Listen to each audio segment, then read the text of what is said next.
మోపిదేవిలో ఆశ్చర్యం జరుగుతుంది. ప్రధానమూర్తి కింద కలుగులో ఉంటుంది పాము, అందులో ఉంటాడు. వాయువుని వింటూ ఉంటాడు, వేదనాదాన్ని వింటూ ఉంటాడు. మంత్రాలు చదివేటప్పుడు దోషం ఎక్కువ వచ్చిందనుకోండి, స్వరంలో దోషం, కోపం వచ్చేస్తుంది. ఎవరిని ఏం చేయడు, కోపం వచ్చి అలుగుతాడు. అలిగి కలుగులోంచి బయటికి వచ్చేస్తాడు.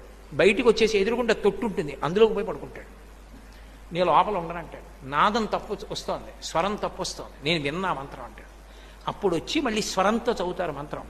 చదివి తప్పు అయిపోయిందయా, క్షమించు, నీ యథాస్థానాన్ని చేరమని అడుగుతారు. అప్పుడు ఒకసారి మళ్ళీ ఆ బుట్టలోంచి పైకి లేచి మళ్ళీ వెళ్ళిపోతాడు.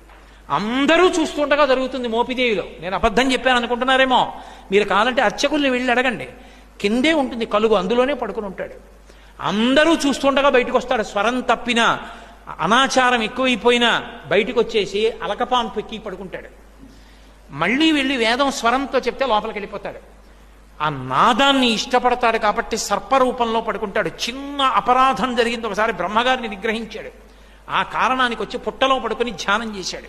అగస్త్యుల వారు కనిపెట్టారు, అది మోపిది.